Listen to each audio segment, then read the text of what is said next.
అందరికీ నమస్కారం.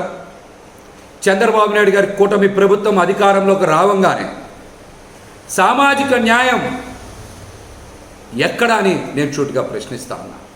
మీ మొదటి సంతకమే సామాజిక మోసంపై చేశారు. బీసీ, ఎస్సీ, ఎస్టీ, ముస్లింలని అగౌరవపరిచారు. మీరు 2019లో ఉప ముఖ్యమంత్రి పదవుల్ని మీరిద్దరికి కేటాయించారు. ఒకటి నిమ్మకాయల చినరాజప్ప గారు కాపు సామాజిక వర్గం, కె కృష్ణమూర్తి గారు బీసీ గౌడ సామాజిక వర్గానికి ఇచ్చారు.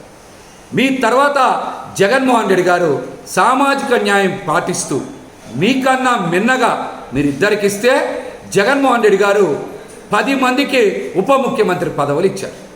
ఆయన 5 ఏళ్ల పాలనలో బీసీ, ఎస్సీ, ఎస్టీ, ముస్లిం, కాపు వర్గాలకి ఉప ముఖ్యమంత్రి పదవులు ఇచ్చి ఆ సామాజిక వర్గాల ఆత్మ గౌరవాన్ని పెంచారు. సామాజిక న్యాయం చేశారు. సోషల్ ఇంజనీరింగ్లో ఆయన విప్లవాత్మకమైనటువంటి మార్పులు తెచ్చేటువంటి ప్రయత్నం చేశారు. మీరు అంతకన్నా మిన్నగా చేయాలి. కానీ బీసీ, ఎస్సీ, ఎస్టీ, ముస్లిం వర్గాలకి ఉప ముఖ్యమంత్రి పదవులు ఇవ్వకుండా కేవలం పవన్ కళ్యాణ్ గారికి మాత్రమే ఉప ముఖ్యమంత్రి పదవి ఇచ్చి బీసీలని, ఎస్సీలని, ఎస్టీలని, ముస్లింలని మీరు అవమానించిన మాట వాస్తవం. ఈ వర్గాలకి క్యాబినెట్ కూర్పులో ఉప ముఖ్యమంత్రి పదవులు ఎందుకు ఇలా? గతంలో మీరు ఒక బీసీకి, ఒక కాపు సామాజిక వర్గానికి చెందిన వారికి ఉప ముఖ్యమంత్రి పదవి ఇచ్చారు కదా. మీకన్నా మిన్నగా జగన్మోహన్ రెడ్డి గారు మరి 10 మందికి ఉప ముఖ్యమంత్రి పదవులు ఇచ్చారు. బీసీ, ఎస్సీ, ఎస్టీ, ముస్లింలని గౌరవించారు, సామాజిక న్యాయం చేశారు. కానీ మీరు మాత్రం అధికారం చేపట్టినటువంటి మొదటి రోజే సామాజిక మోసం చేశారు. బీసీ, ఎస్సీ, ఎస్టీ, ముస్లింలకి ఎందుకు ఉప ముఖ్యమంత్రి పదవులు ఇవ్వలేదో మీరు ఈ రోజున రాష్ట్రంలో ఉండేటువంటి ఈ వర్గాలందరికీ కూడా సమాధానం చెప్పాలి. మీరు కష్టకాలంలో ఉన్నప్పుడు, మీ పార్టీల్ని మొయ్యాల్సి వచ్చినప్పుడు, మీరు ఇబ్బందుల్లో ఉన్నప్పుడు,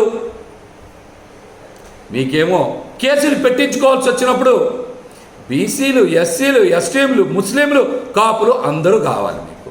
కానీ అధికారంలోకి వచ్చినప్పుడు మాత్రం ఈ వర్గాలకి ఎందుకు సముచిత స్థానం కేటాయించలేదు? దీనికి సమాధానం చెప్పండి. జగన్మోహన్ రెడ్డి గారి కన్నా మిన్నగా మీరు సామాజిక న్యాయం చేయాలి అంటే మీరు అంతకు మించి క్యాబినెట్లో బీసీ, ఎస్సీ, ఎస్టీ, ముస్లింలకి స్థానాలు కేటాయించాలి. కేటాయించకుండా ఉప ముఖ్యమంత్రి హోదానే ఈ వర్గాలకు ఇవ్వలేదంటే మీరు బీసీ, ఎస్సీ, ఎస్టీ, ముస్లింలని అవమానించినట్టే కదా. ఈ విషయం మీద మీరు రాష్ట్ర ప్రజలతో పాటు ఈ వర్గాలకు కూడా సమాధానం ఇవ్వాలని మేమైతే డిమాండ్ చేస్తా ఉన్నాం.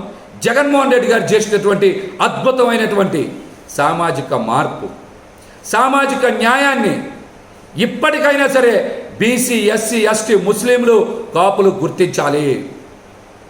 అత్యధిక స్థానాలు కాపు సామాజిక వర్గాన్ని కూడా కేటాయించింది జగన్మోహన్ రెడ్డి గారు అన్న వాస్తవాన్ని గ్రహించాలని కూడా ఈ సందర్భంగా నేనైతే తెలియజేస్తా ఉన్నాను.